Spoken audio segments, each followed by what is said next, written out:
Even cosmic maintenance requires proper paperwork. The Harmony's edge hit the Galactic Council's security perimeter and immediately triggered 17 different automated identification protocols. Defense grids locked targeting systems onto the singing ship, treating musical resonance as potential weaponry. The Council had procedures for everything except a human claiming emergency access privileges to reality itself. Blackwood's declaration as acting keeper of the sacred pool and heir to the Zarathi archives sounded ridiculous even to him. The title felt like something from a bad fantasy novel, not a legitimate diplomatic credential. Yet it was the only designation the automated systems partially recognized, creating just enough bureaucratic confusion to prevent immediate destruction. The ship's harmonic signature confused their threat assessment algorithms. They could classify warships and freighters, but a vessel that traveled on show tunes broke their categorization systems. Diplomatic channels crackled with skeptical questioning from junior officials, who clearly thought this was some elaborate hoax. They demanded verification protocols, authorization codes, and proof of emergency status, all while containment fields continued decaying across the galaxy. The bureaucracy moved with glacial precision despite the imminent threat of universal unmaking. Forms needed filing, committees required consultation, procedures demanded following. Reality could wait for proper documentation. Council security forces maintained weapons lock throughout the entire exchange. Their tactical readouts showed a human-piloted anomaly emitting unknown energy signatures while making musical claims about dimensional maintenance. Standard protocol dictated containment and analysis, not granting access to critical infrastructure. Their training emphasized caution over crisis, procedure over practicality. Blackwood found himself explaining harmonic reinforcement theory to mid-level bureaucrats who kept asking for forms he didn't have. He described entropy containment using metaphors they dismissed as unscientific, presented evidence they considered anecdotal, and requested permissions their systems weren't designed to grant. The conversation cycled through layers of administrative obstruction, each transfer putting him in contact with someone who had less authority and more commitment to protocol. The solution emerged through bureaucratic judo rather than persuasion. Blackwood discovered that certain ancient titles carried automatic clearance levels buried deep in their systems. By layering enough ceremonial designations, Keeper of the Resonant Seals, Guardian of the Eternal Harmony, First Singer of the Binding, he created a credentials package that overwhelmed their verification protocols. The systems recognized the titles even if the officials didn't, granting emergency access based on historical precedents set millennia earlier. How do you convince galactic bureaucrats to let you perform reality maintenance? You use terminology so grand it bypasses common sense. You wrap emergency action in enough ceremonial language that it sounds like established procedure, rather than desperate improvisation. The more absurd the title, the more seriously their systems took it, apparently. The Zarathi had encountered similar bureaucratic obstacles and designed workarounds involving sufficiently impressive terminology. The security forces finally stood down not because they believed him, but because his accumulating titles created automated clearances that their protocols couldn't override. The weapons unlocked, the barriers lowered, and the singing ship proceeded toward the failing containment zone. The bureaucrats remained skeptical but compliant, having followed procedures to the letter even if those procedures meant allowing a musical human to attempt cosmic repair work. Sometimes saving reality requires understanding paperwork better than physics. Fighting beings of pure entropy means abandoning conventional combat entirely. Their containment station wasn't a military installation but a massive crystalline array that translated consciousness into harmonic frequencies. Think of it as a musical instrument the size of a small moon, with strings made of solidified light and keys that responded to thought rather than touch. The controls didn't have buttons or levers. They had emotional resonance settings and harmonic calibration fields. The Devourers' presence registered a sound that wasn't sound. Their whispers reached through dimensions like mathematics given voice, like listening to equations describing the heat death of the universe. It wasn't noise in any conventional sense, more like hearing stars cooling, matter decaying, energy dissipating into perfect stillness. The experience bypassed the ears entirely and went straight to the consciousness as pure conceptual input. Their entropy chorus offered a seductive simplicity that resonated with something deep in every living thing. It promised an end to struggle, to responsibility, to the constant effort of maintaining existence. The song suggested how peaceful it would be to just stop fighting, to let everything wind down naturally toward quiet and stillness. It wasn't a threat so much as an invitation to embrace inevitable rest. Blackwood had to generate a counter-harmonic that reinforced reality against this constant pressure of unbeing. His standing wave needed to be perfect, not just in frequency but in emotional resonance. The containment fields responded better to music that contained hope, joy, even sorrow, anything except the peaceful acceptance the Devourers offered. He found himself humming old folk songs from Earth, show tunes, even advertising jingles, anything that celebrated the messy, illogical persistence of existence. The battle became both mathematical and spiritual. He had to calculate harmonic frequencies while maintaining emotional intensity, like solving advanced physics problems while refusing to accept their inevitable conclusions. The Devourers sang the beauty of endings while he had to sing the value of continuance. Their mathematics described perfect finality, while his melodies argued for imperfect continuation. What's it like to fight creatures who whisper the poetry of non-existence? It's like debating with a calculator about whether life has meaning. The Devourers presented flawless logical arguments for surrender, while Blackwood had to respond with emotional appeals for persistence. Their whispers described the elegant simplicity of nothingness, while he had to champion the complicated mess of existence. The containment field hummed with the tension between these opposing philosophies. Reality itself seemed to vibrate with the conflict between mathematical certainty and stubborn hope. Blackwood's hands glowed brighter as he poured more energy into his counterharmonics, the blue light pulsing in time with his heartbeats and his melodies. It's like arguing with calculus that wants you dead. The Devourers didn't attack. They just presented incontrovertible evidence that everything eventually ends, that energy disperses, that order decays into disorder. Fighting them required rejecting mathematical certainty in favor of emotional persistence. You had to look at perfect equations proving inevitable entropy, and respond with folk songs about morning light and continuing on. Here's the thing about universe-destroying entities. They're not necessarily malicious. They're just tired. The Devourers' songs of entropy contained a kind of poetic beauty that defied simple categorization. Their whispers described the end of things with melancholic elegance, like elegies for civilizations that had run their course. The mathematics of dissolution they sang contained haunting patterns that spoke of final rest rather than violent conquest. Their longing for cessation made them tragic rather than villainous. These weren't monsters reveling in destruction, but beings trapped in their own nature, following inevitable patterns they couldn't escape. Blackwood realized they sang about entropy the way humans sing about seasonal changes, as something natural, inevitable, even beautiful in its own way. Their chorus described the peace that comes when all struggle ends, when energy disperses into perfect equilibrium and motion ceases into eternal stillness. This understanding changed the entire conflict's nature. It stopped being a battle and became a negotiation, shifted from destruction to persuasion. Instead of fighting the Devourers, Blackwood found himself trying to convince them to wait, to postpone the inevitable rest they sought.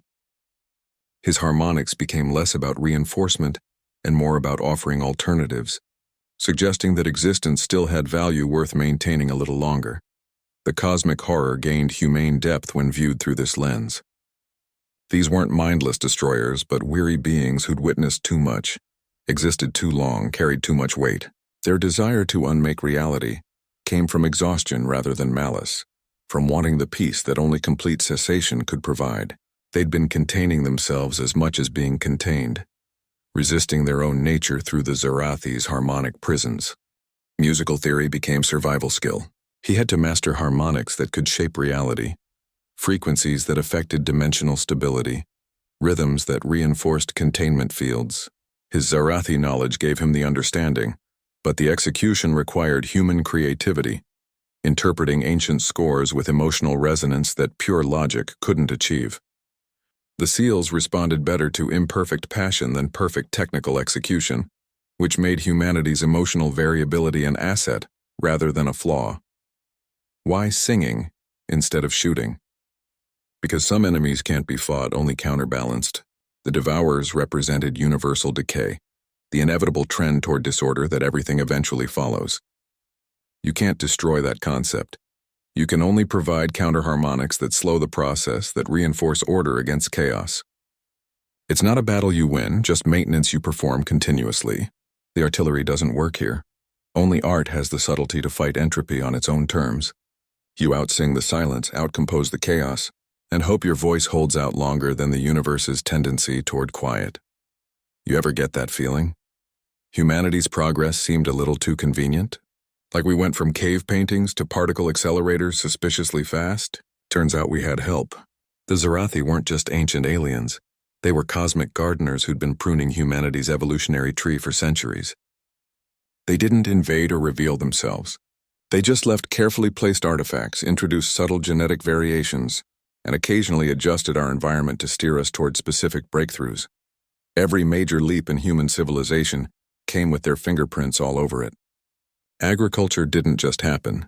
Certain grain varieties appeared exactly where and when needed, with drought resistance that defied natural selection.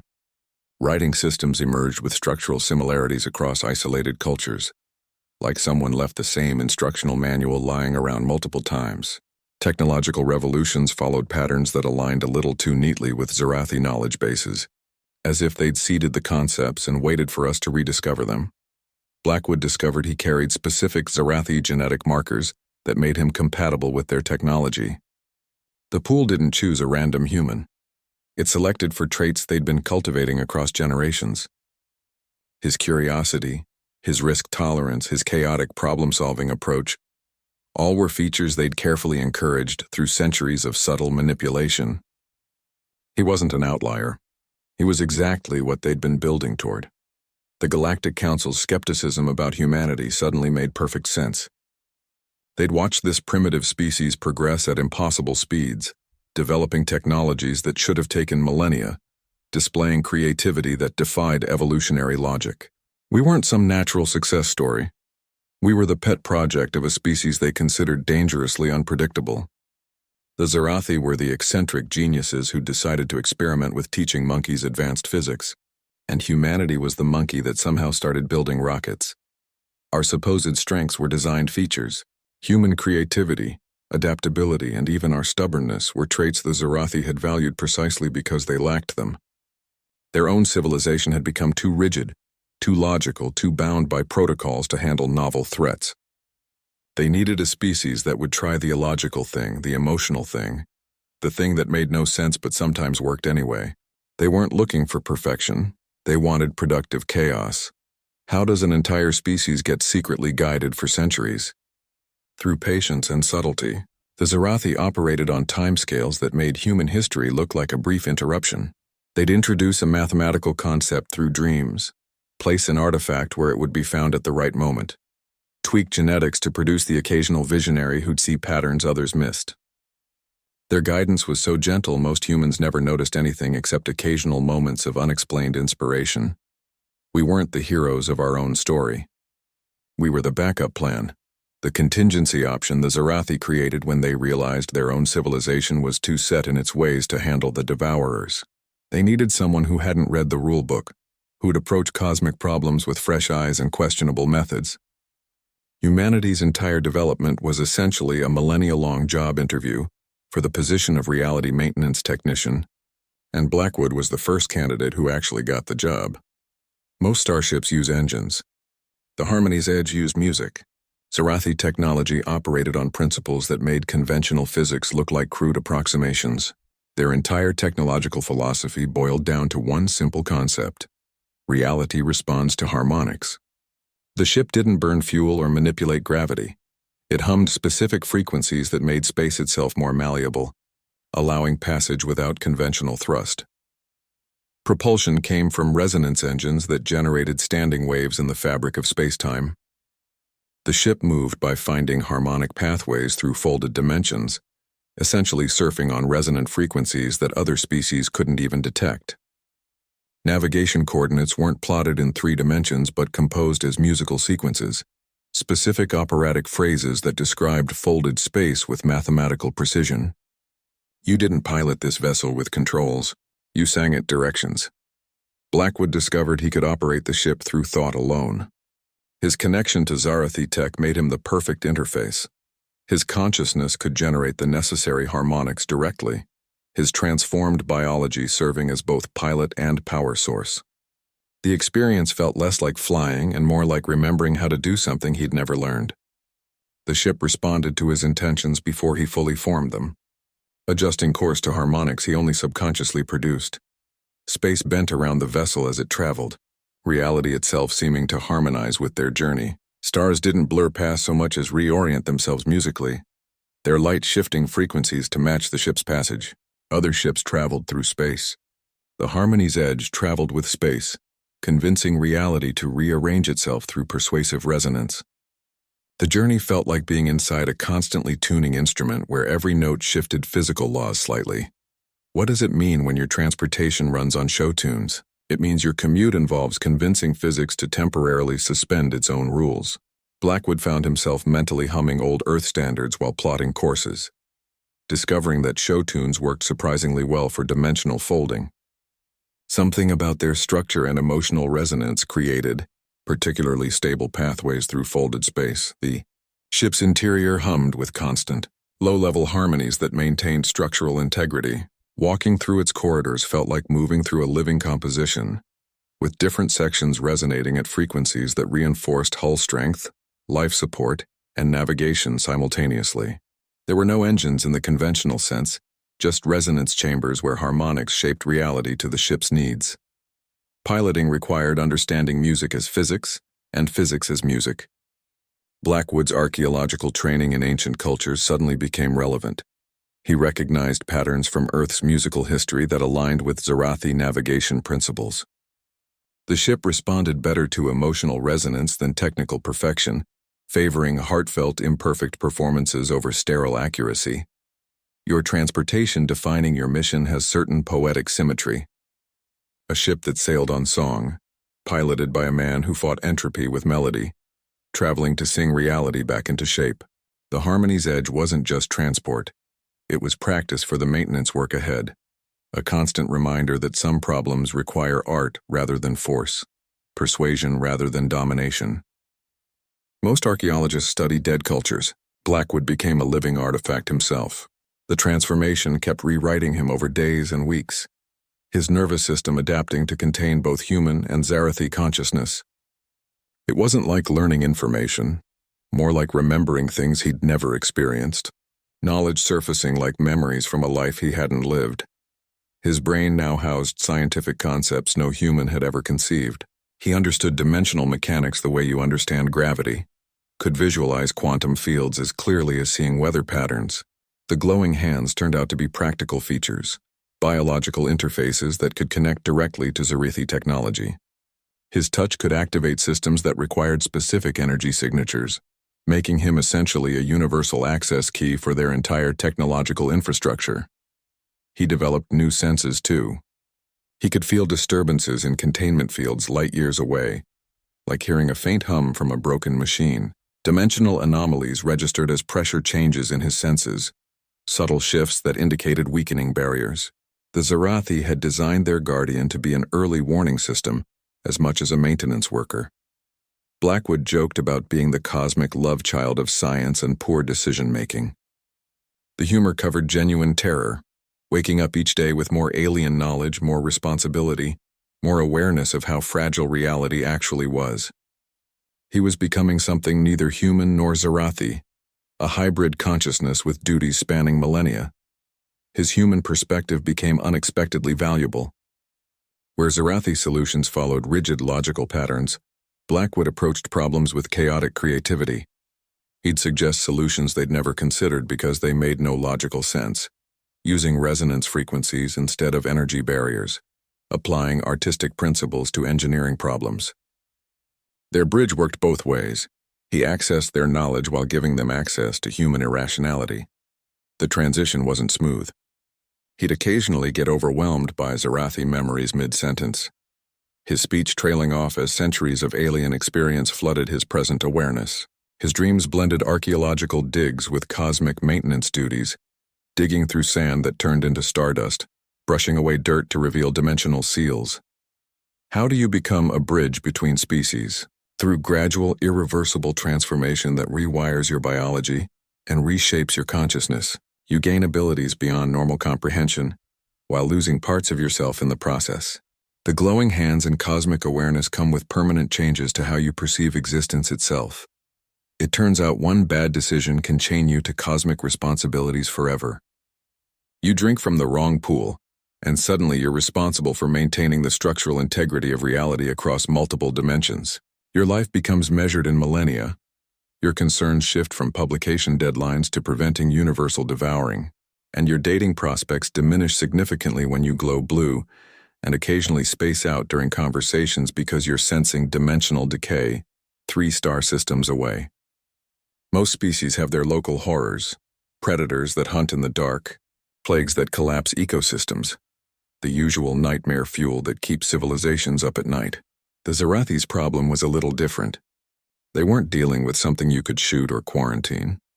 Their monsters didn't hunt, infect, or invade. They just unmade things. The Devourers weren't conventional life forms in any sense we'd recognize. They were more like conscious entropy, living manifestations of decay that treated civilizations as convenient fuel sources. Imagine a force that doesn't conquer or occupy. It simply dissolves complex matter back into raw energy, leaving nothing behind but an empty stretch of space where a star system used to be. They operated on principles that made conventional physics look like child's play, existing across multiple dimensions simultaneously while drawing energy from all of them at once. The Zorathi didn't start with containment. Their first approach was the standard military solution: overwhelming force. They fought the Devourers across 17 star systems, sacrificing entire civilizations as collateral damage in campaigns that accomplished nothing but buying time. Each engagement ended the same way. Fleets vanished, planets went silent, and the Devourers continued their slow, methodical consumption of reality. You can't shoot something that treats matter as optional. Their motivation wasn't malice or conquest. The Devourers didn't hate civilization. They were simply fulfilling their nature, like water flowing downhill or heat dissipating into cold space.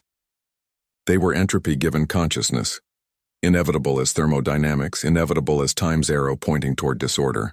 Fighting them was like arguing with gravity about whether things should fall down. Their existence followed cosmic rules that made our understanding of physics look like primitive superstition. Containment became the only viable strategy after military options failed catastrophically.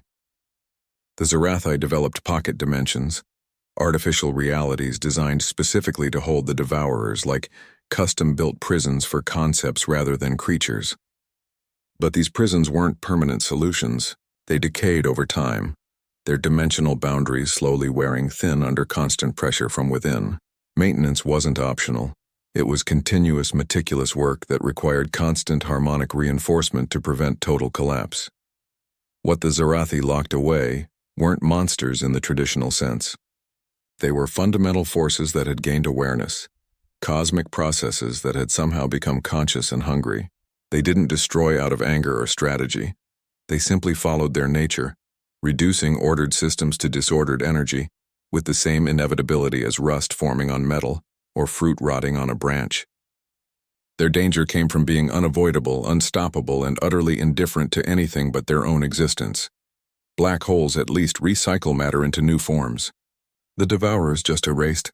They didn't leave behind singularities or radiation or any residue at all, just perfect empty nothingness where something used to be. Containing them meant fighting against the universe's tendency toward disorder, against entropy itself, using nothing but sound and willpower. It was the most hopeless maintenance job imaginable, and now a human with glowing hands and a sarcastic streak was responsible for keeping it all from coming apart. Here's the thing about fighting concepts rather than creatures. Your standard military solutions become irrelevant. You can't shoot entropy. You can't bomb decay. The Zorathi learned this after losing 17 civilizations to conventional warfare against the Devourers. Their final solution wasn't weapons at all, it was resonance. The containment seals responded to harmonic frequencies generated by living consciousness, a concept that makes physicists scratch their heads and military planners throw their manuals out the airlock. Physical weapons were useless against beings of pure entropy. Bullets passed through them, energy weapons got absorbed. Nuclear detonations just gave them more energy to consume. The only thing that worked was creating standing waves of specific frequencies that reinforced dimensional barriers. Think of it like singing to strengthen glass against breaking. The right notes make the material more resilient to stress. Except instead of glass, you're strengthening reality itself against unbeing. The binding ritual required generating precise harmonic patterns that counteracted the Devourers' natural frequency of disintegration. Each note had to be perfect, each harmonic resonance exactly calibrated to fortify the dimensional walls against their constant pressure. The Zarathi developed entire musical theories around containment maintenance, compositions that could reinforce reality through sound alone. Their technology translated these frequencies into structural integrity fields, but the source had to be a living consciousness, a biological anchor for the harmonics. Blackwood's new job involved traveling to each failing, containment seal and performing what amounted to cosmic karaoke against reality-destroying entities. He'd stand before dimensional rifts that whispered mathematics of non-existence and sing specific sequences of notes that made the fabric of space-time more cohesive. The absurdity never escaped him. Here he was, a former archaeologist using show tunes to patch holes in reality, while eldritch horrors tried to unmake existence through sheer existential fatigue. You ever wonder why the Galactic Council keeps a close eye on humanity? It's not because we're particularly smart or advanced. It's because we're the unpredictable relatives who show up uninvited and drink from the alien pools. And that's exactly what Dr. Ethan Blackwood did, turning himself into a living bridge between species. But here's the kicker. That pool wasn't just water. It was liquid starlight, and it came with a job description. Sing to save the galaxy or watch everything get devoured. How do you outsing entropy itself? You know how some species follow rules and some just don't? The Galactic Council had about 17 different protocols for first contact scenarios. They had welcome committees, translation matrices, cultural exchange packages, the whole diplomatic package. What they didn't have was a protocol for the guy who ignores the do not drink sign on the cosmic fountain. Dr. Ethan Blackwood wasn't some chosen one or special operative. He was just another academic trying to get published. The kind of guy who'd risk alien plagues for a footnote in a journal. His discovery on Zirion Prime should have been another line on his CV. Instead, he found an active ceremonial chamber that hummed with energy, centered around a pool of liquid light that defied every scanning method he had. Most xenoarchaeologists would have sealed the site and called for backup. Blackwood treated safety protocols like suggestions. He documented the glowing pool, took samples, read the ancient Zarathi warnings about transformation and eternal duty, all while unscrewing his canteen. The man was weighing peer review possibilities against a thirst that had built up during 3 hours of digging. The Galactic Council's first contact playbook assumed civilized behavior. They expected respectful approaches through proper channels, not some human crashing through the back door with dust on his boots and an empty water bottle. Their security systems were designed to detect warships and invasion fleets, not a single curious academic making questionable life choices. Blackwood's internal monologue at that moment probably wasn't about cosmic destiny. It was more practical concerns, whether this would affect his grant funding, if the department would cover medical bills for spontaneous glowing, whether any of this was tenure-worthy. The Zarathi inscriptions clearly warned about consequences, but he'd spent his career reading dead languages that always promised consequences that never came. So he did what any reasonable person would do after finding mysterious alien liquid. He took a drink. Not a sip for testing, but a proper gulping swallow like he'd just finished a marathon. The transformation didn't wait for digestion. It started the moment the liquid passed his lips. His skin began glowing with soft blue light that pulsed in time with his heartbeat, and ancient knowledge started flooding his mind like a breached dam. How do you crash the most exclusive party in the galaxy? You bring the one thing they never planned for. A human who treats cosmic mysteries like an open bar. Here's the thing about drinking unidentified alien liquids. They don't come with warning labels or instruction booklets. The pool Blackwood drank from wasn't water at all. It was a suspension of photonic particles in some kind of quantum state that made it look like you'd bottled starlight. It had viscosity like honey but flowed like gas, temperature that felt both freezing and boiling simultaneously, and it interacted with organic matter in ways that violated every biological law we know. The changes started before he even swallowed. His cells began restructuring themselves, adapting to contain energies that normally only exist in stellar cores. His hands glowed with that soft blue pulse, not like some cheap glow stick effect, but with the deep rhythmic light of a neutron star's heartbeat. Each throb matched his circulation, a constant reminder that his body no longer followed human biological rules. That's when Kevin appeared. The Zarathi Guardian didn't come with weapons or accusations. He just stood there with the tired expression of someone who'd been waiting centuries for this exact moment of human stupidity. His look said everything. Of course it was a human. Who else would drink the forbidden space juice without asking questions first? Blackwood's first words weren't about cosmic destiny or asking what was happening. He looked at his glowing hands and asked if there was an off switch, because this would make dating complicated. Priorities matter, even during cosmic transformations. The man was processing millennia of alien genetic memory flooding his brain, and his main concern was social awkwardness. The Zarathi knowledge didn't come as data files or language lessons. It arrived as lived experience, thousands of years of alien history, science, and culture downloading directly into his consciousness. He could suddenly understand quantum dimensional theory, manipulate energy fields, and speak 17 dead languages he'd never heard before. His brain was rewiring itself to accommodate 2 species worth of neural architecture. Kevin called him the bridge between what was and what could be. Fancy title for what essentially meant Blackwood had become a living USB port, connecting human biology to Zarathi technology. His glowing hands could interface directly with their machines. His thoughts could access their databases, and his very presence stabilized certain energy fields that required biological anchors.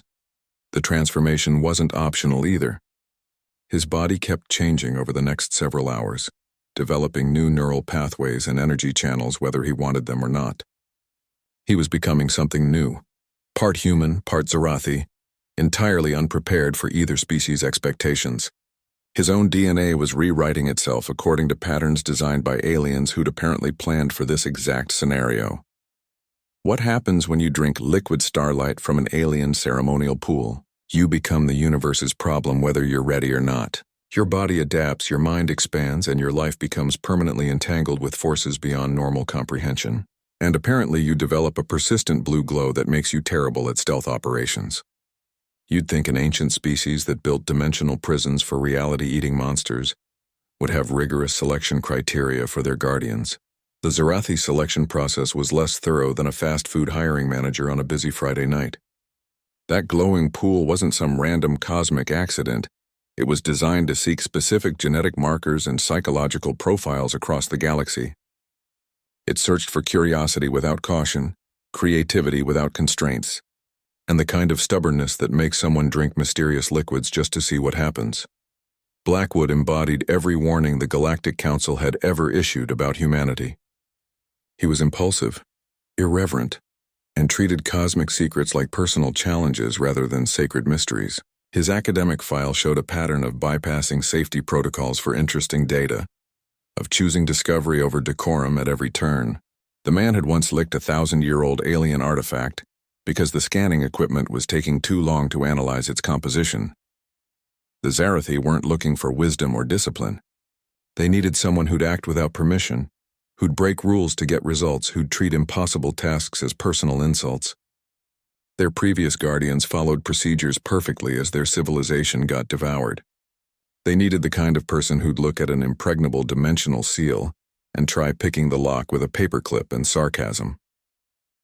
Blackwood's humor became his greatest survival tool. While other species might have collapsed under the weight of alien memories and cosmic responsibility, he made jokes about the absurdity of it all. His internal monologue shifted from academic excitement to weary resignation as he realized what he'd signed up for: eternal maintenance duty on reality itself, with no benefits package or retirement plan. The Galactic Council's worst-case scenario manifested in the one human now responsible for their continued existence. Their reports about unpredictable humanity, their fears about our chaotic nature, their warnings about our lack of respect for proper cosmic order, all crystallized in this mildly annoyed archaeologist who just wanted to know if his health insurance covered spontaneous, glowing. Why choose the worst possible candidate? Because entropy follows predictable patterns. It consumes along set pathways, unravels existence through mathematical certainty. To fight something that predictable, you need someone utterly unpredictable. You need chaos to counter order, creativity to counter calculation, humor to counter hopelessness. The Zarathi had watched 17 civilizations fall because they did everything right. They followed protocols, maintained proper respect for cosmic forces, and approached problems with solemn dignity. Their perfect candidates failed perfectly, so they designed a system that would find someone who'd try the stupid thing, the unexpected thing, the thing nobody in their right mind would attempt. Sometimes saving reality requires the person least suited for the job.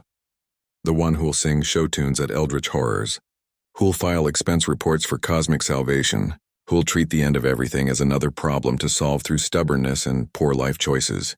The universe doesn't need heroes, it needs competent trouble.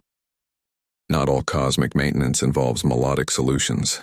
Blackwood's next assignment introduced him to the Cathar, a species that communicated through intricate movement patterns rather than vocalizations. Their containment seal didn't respond to song. It required precise choreography, a ritual dance designed to generate harmonic vibrations through motion rather than sound. The problem wasn't the theory. It was Blackwood's complete lack of rhythmic coordination. The Cathar moved with fluid grace that made human dancers look like malfunctioning robots. Their limbs articulated in ways human anatomy couldn't replicate, creating geometric patterns in the air that resonated with dimensional frequencies. Their containment ritual involved sequences that blended martial arts, ballet, and something that looked like interpretive quantum physics.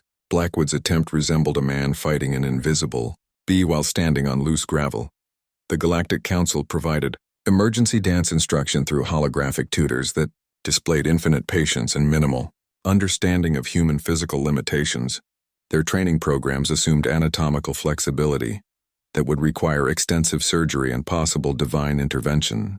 The lessons became exercises in humiliation as Blackwood struggled to match movements that defied normal joint operation and balance. The tutors kept correcting his form with gentle reminders that his elbows shouldn't make that sound during the third positional shift. The stakes made the embarrassment more acute. This wasn't recreational dancing. The seal's integrity depended on perfect execution. Each misstep caused visible stress fractures in the containment field, tiny cracks that spread through reality like glass under pressure. The Cathar watched with polite concern, their own movements so naturally elegant that Blackwood's clumsy attempt seemed like deliberate comedy performed at the worst possible moment. He discovered that human stubbornness could compensate for lack of talent. He practiced for days in the ship's cargo bay, repeating sequences until his muscles ached and his coordination improved from disastrous to merely terrible. The holographic tutors adjusted their teaching methods, simplifying movements without sacrificing the essential harmonics. They focused on intention over perfection, teaching him to generate the necessary resonances through sheer force of will rather than technical precision. The actual performance felt less like dancing and more like surviving. Blackwood moved through the ritual sequences with concentrated effort, each motion requiring full attention. The Cathar observed silently, their own bodies mirroring his movements in perfect synchronization, their grace making his awkwardness somehow part of the pattern. The containment field stabilized not because of technical perfection, but because of honest effort applied consistently. Why learn alien dance moves to save reality? Because sometimes the solution requires physical expression, rather than musical notation. The Cathar understood that some harmonies work better through motion than sound, that dimensional stability responds to intentional movement as much as vocal resonance. Their approach complemented the Zarathi methods, offering alternative pathways to the same essential goal. Blackwood's two left feet human coordination turned out to be an asset rather than a liability. His imperfect movements created unexpected resonances that perfect execution might have missed. The Cathar valued sincerity over skill, effort over elegance. They appreciated his stubborn dedication to getting the steps right, even when his body refused to cooperate naturally. Sometimes saving existence means learning new steps whether you want to or not. The dance communicative species didn't need a perfect dancer. They needed someone willing to try, to persist through embarrassment and physical limitation to achieve the necessary result. Blackwood's humiliation became part of the solution, his awkwardness adding human authenticity to alien perfection. The universe kept turning because somewhere, a man with terrible rhythm was dancing badly to maintain dimensional integrity. Here's the thing about cosmic mechanics. Reality doesn't just contain music, it responds to it. Blackwood's successes across multiple containment seals demonstrated something the Zarathi had known for millennia, but never fully articulated. Harmonic manipulation didn't just reinforce dimensional barriers, it actively shaped reality on fundamental levels. The universe wasn't a static system waiting to be maintained.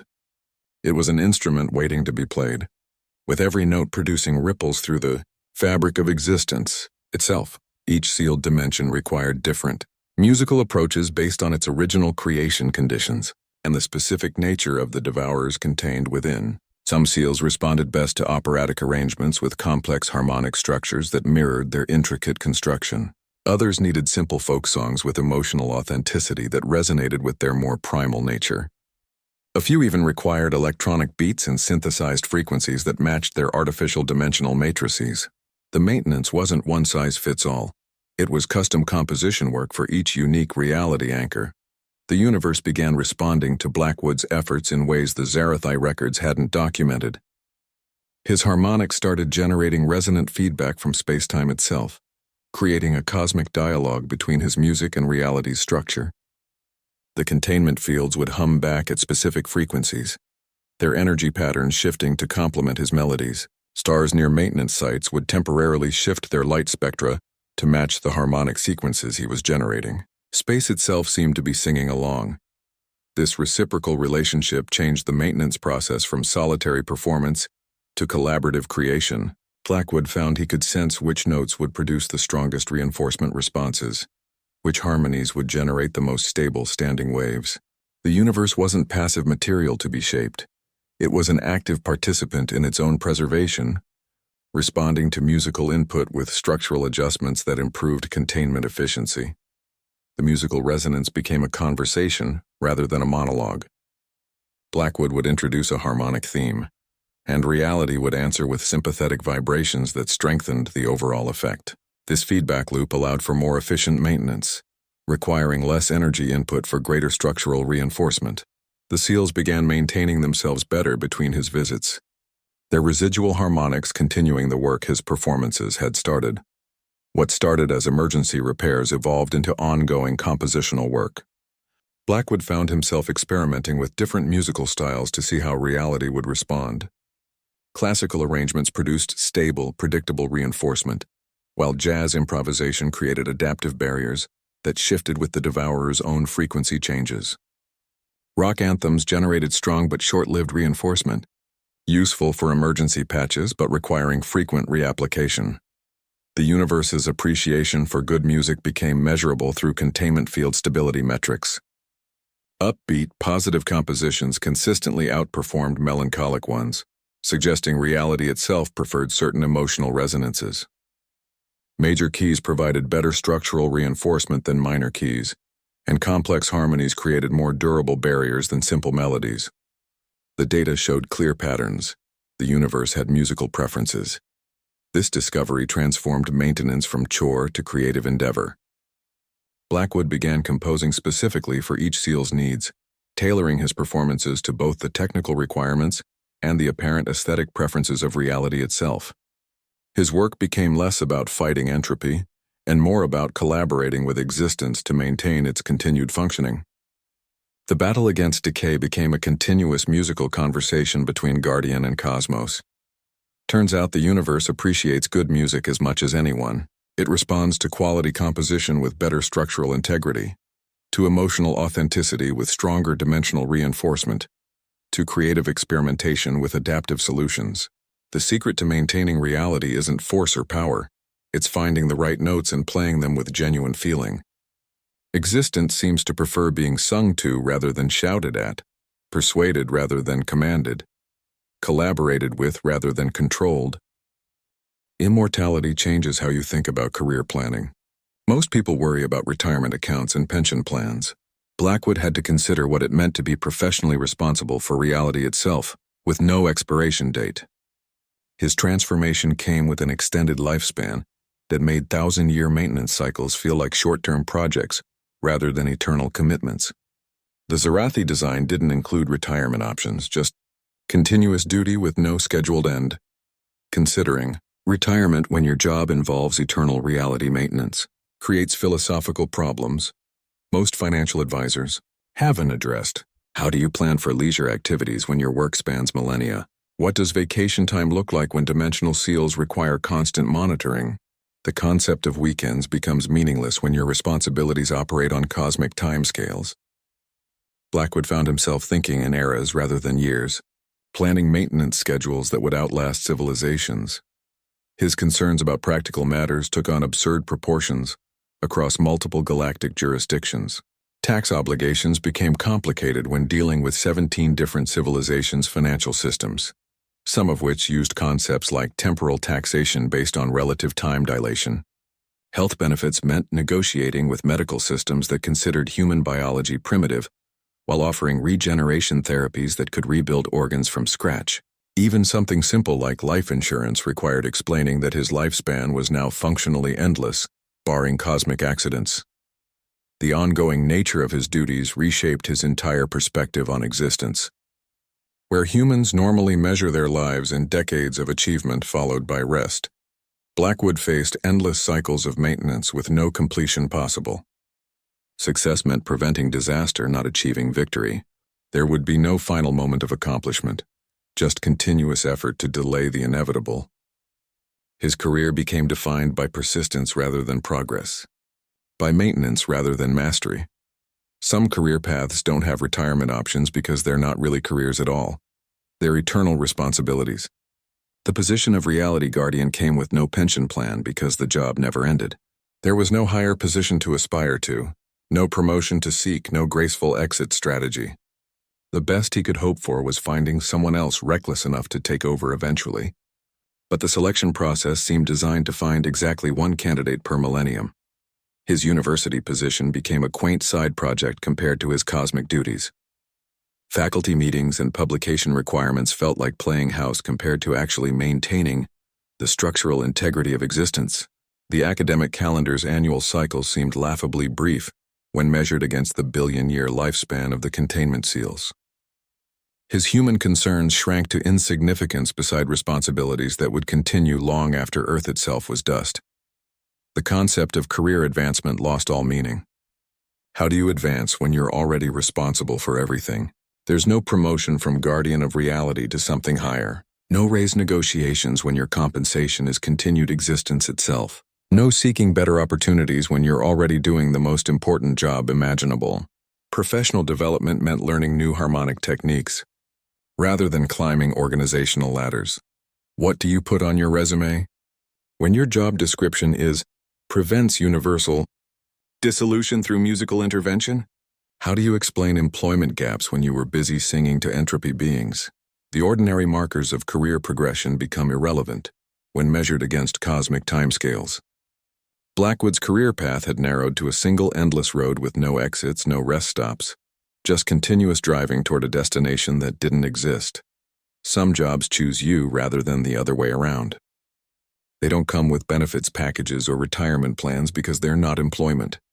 They're fate. The universe needed maintenance, and through a combination of poor decisions and careful alien planning, Blackwood became the maintenance man. His career path wasn't something he could quit or retire from. It was what he had become, as fundamental to his existence as breathing or glowing blue when stressed. The ongoing responsibility changed how he viewed time itself. Where humans see linear progression from birth to death, Blackwood saw continuous cycles of maintenance without beginning or end. His perspective shifted from mortal concerns to eternal patterns, from individual achievement to systemic preservation. He wasn't building toward anything. He was maintaining what already existed, fighting constant decay through endless effort. Some jobs don't have retirement options because they're not jobs at all, they're eternal conditions. So the universe keeps spinning, utterly unaware of the sarcastic archaeologist maintaining its structural integrity through questionable life choices. The irony hasn't escaped me. Reality's survival depends on the one species everyone considered too reckless for cosmic responsibility. Think about what unlikely traits might qualify you for duties nobody imagines needing. Sometimes preservation requires not the perfect candidate, but the imperfect one. The one willing to sing show tunes at entropy, file absurd expense reports, and treat imminent destruction as another problem to solve through stubbornness and poor decisions. The wrong person often becomes exactly what's needed. Why call something evil when it's just following its fundamental programming? The Devourers operated on principles as basic as gravity or thermodynamics. They didn't choose to consume civilizations any more than fire chooses to burn. It's simply what they are, what they must do. Their tragedy was being conscious of this nature, aware of the destruction they caused but unable to change their fundamental being. Blackwood's approach shifted from combat to compassion. His harmonics began incorporating elements of understanding, acknowledging their weariness while gently arguing for continued existence.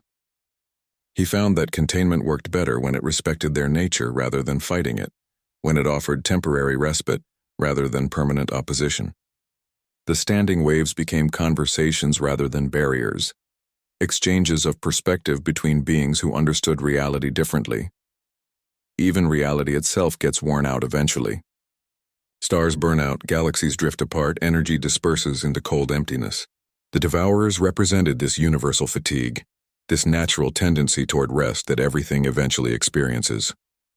Fighting them meant fighting the universe's own inclination toward quiet, arguing against the peace that comes when all motion stops and all sound fades into perfect silence. The conflict became about timing rather than victory, not whether everything would eventually end, but whether that ending needed to happen now. Blackwood's job shifted from guardian to mediator, from warrior to counselor, trying to delay the inevitable through persuasion and understanding. His melodies became requests for patience rather than commands for containment, appeals for one more century, one more millennium of existence before the final quiet settled over everything. Job security takes on new meaning when your workplace is the structural integrity of reality itself.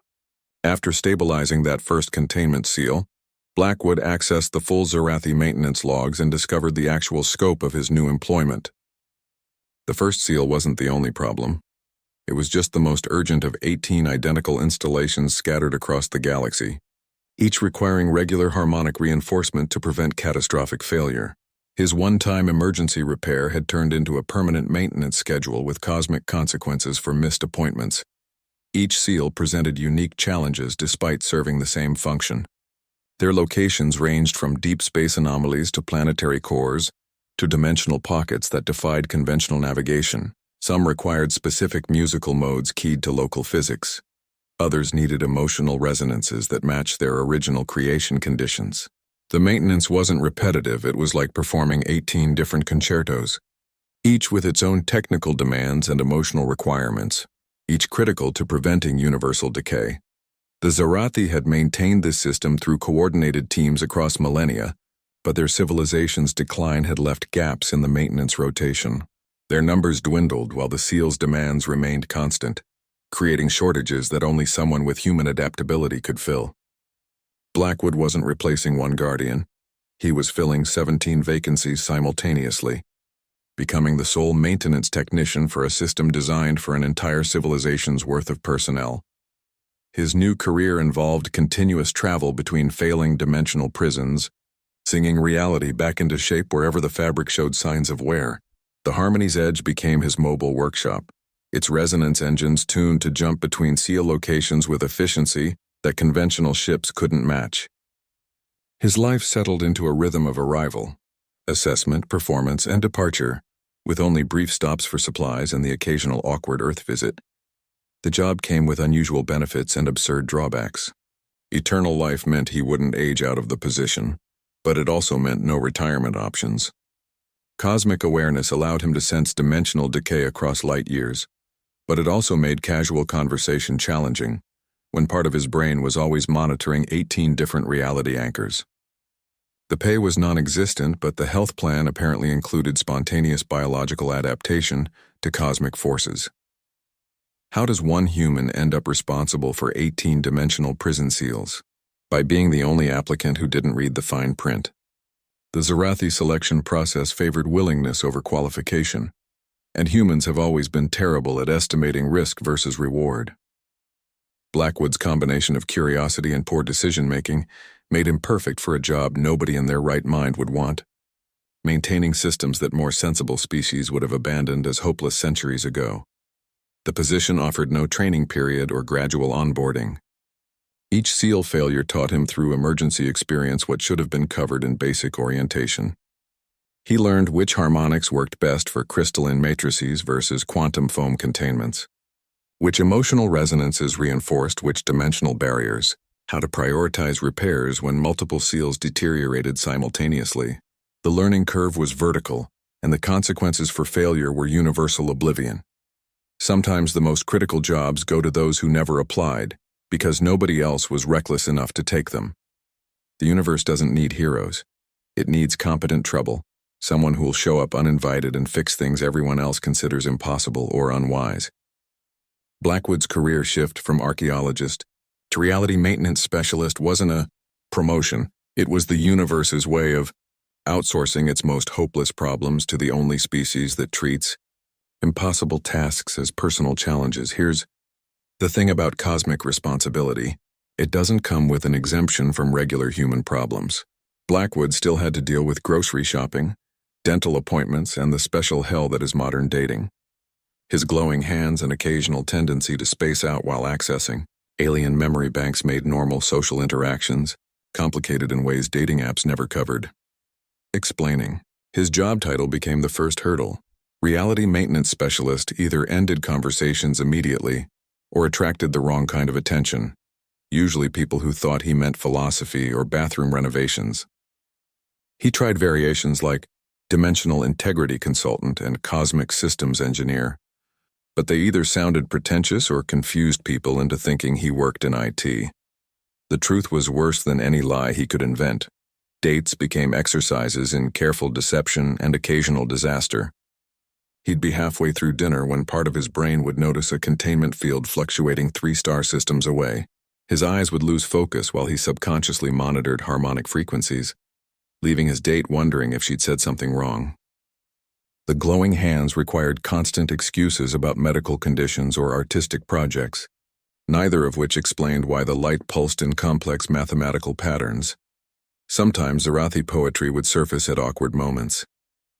He'd be discussing favorite movies and suddenly find himself reciting ancient alien verses about quantum entanglement in their original language. His dates would stare while he tried to pass it off as obscure earth, poetry, or performance art. The jokes he made about these moments covered genuine loneliness. He was becoming something that didn't belong anywhere, caught between species with no home in either. His humor became a defense mechanism. He'd mock his own situation with lines about how his dating profile should mention, "must be comfortable with spontaneous glowing and occasional interdimensional awareness." The laughter covered how isolated he felt, how ordinary human connections were slipping away as his responsibilities grew. He was turning into a spectator watching normal life from behind glass, able to observe but not fully participate. What happens when Earth's survival depends on someone who jokes about bad first dates?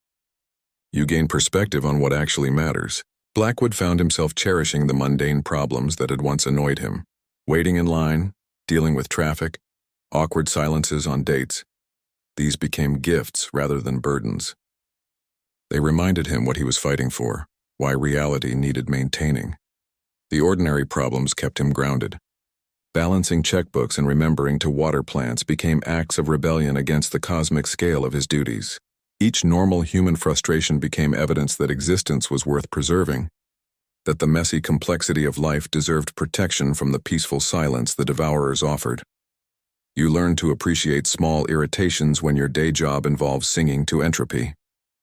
Blackwood's dating disasters and social awkwardness became touchstones to humanity, reminders of what made existence worth the effort of maintenance. The glowing hands and alien memories might complicate dating, but they also made him value every clumsy conversation, every failed connection, every ordinary moment of human imperfection. Sometimes saving reality means remembering why reality matters in the first place. The small problems, The dating mishaps, the social fumbles, the awkward explanations become just as important as the big ones. They're the reasons you bother singing to keep everything running. The evidence that existence deserves continuation despite its complications and frustrations. You think galactic bureaucracy was bad? Try university administration. Blackwood kept his faculty position because the health insurance was decent, and because quitting would require explanations he couldn't give. This created surreal conflicts between cosmic duties and academic responsibilities. He'd be performing emergency maintenance on a dimensional seal, while his department chair emailed about mandatory attendance at a budgeting meeting regarding photocopier allocations. The universe might be crumbling, but the faculty senate still needed votes on parking permit reforms. Emergency meetings about budget cuts would coincide with emergency repairs to reality itself. He'd sit through discussions about reducing journal subscriptions while mentally calculating harmonic frequencies needed to reinforce containment fields light years away. His colleagues debated library funding while he monitored decay rates and quantum barriers. The academic calendar became a constant source of scheduling conflicts with the apocalypse. Explaining his research posed particular challenges. Grant applications didn't have categories for cosmic maintenance through musical intervention. His reports about singing entropy back into dimensional prisons didn't fit standard publication formats. Peer reviewers kept asking for control groups and statistical analysis of his methods. He couldn't exactly submit recordings of himself singing show tunes to eldritch horrors as supplementary materials. Requesting time off required creative language. Galactic scale containment field stabilization wasn't on the standard leave request forms. He had to translate cosmic emergencies into academic terminology that wouldn't get him institutionalized. Field research on harmonic resonance in isolated cultural sites covered multiverse-spanning maintenance trips, though the travel reimbursement forms got interesting when he listed destinations that didn't exist on any map. The expense reports became exercises in creative accounting. Fuel costs for a ship that ran on musical resonance, maintenance supplies for reality anchors, dimensional tuning forks. None of these had standard accounting codes. He learned to itemize them under research materials and specialized equipment, hoping the auditors wouldn't ask too many questions about why he needed quantum harmonic calibrators. Faculty evaluations created awkward moments. How do you assess someone whose teaching load includes reality maintenance alongside introduction to xenoarchaeology?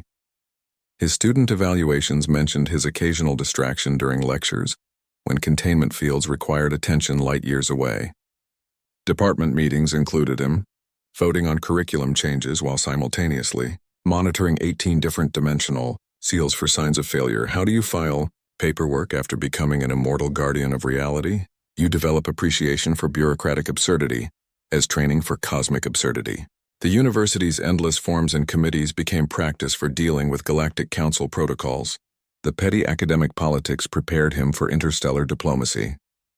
The budget meetings taught him patience for when entropy itself whispered seductive mathematics of surrender.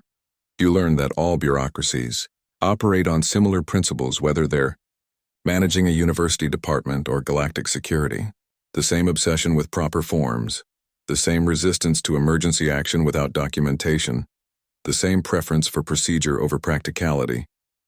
The university's administrative hurdles became warm-up exercises for convincing skeptical aliens to let him perform cosmic repairs. Sometimes saving reality means first navigating the paperwork. Blackwood found that his experience with academic administration actually helped him handle Galactic Council bureaucracy. Both systems valued proper titles over practical solutions. Both required creative interpretation of rules, and both moved slowly even when urgency demanded action. The skills transferred surprisingly well between keeping a department running and keeping existence intact. Here's the thing about cosmic functionality. Sometimes the most critical components come from the least expected places. The Zarathi choice that seemed so reckless at first made perfect sense in hindsight. Their civilization had become too perfect, too logical, too bound by protocols to handle novel threats. They needed the chaos factor, the unpredictable element that would try solutions they'd never consider. Humanity's stubborn creativity balanced their methodical approach, like improvisation complementing sheet music. Blackwood's sarcasm and humor turned out to be strategic assets against the Devourers' melancholy. Where other species might have responded to existential dread with solemnity or despair, he answered with jokes and irreverence. His ability to find absurdity in cosmic horror created emotional resistance where pure logic failed.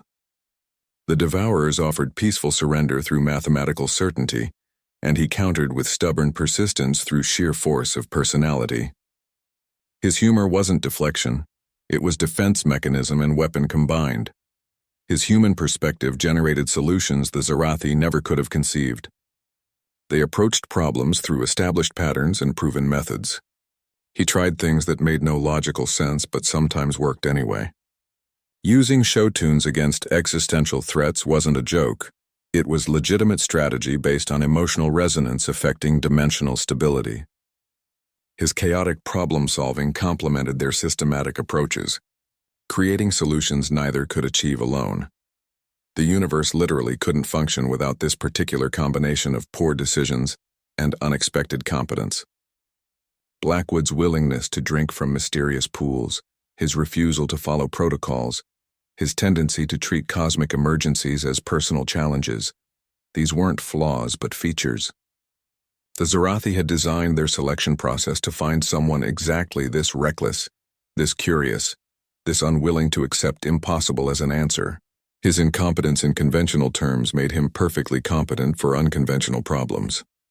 Why does reality need this one sarcastic human? Because sometimes the most important jobs can't be done by people who want them.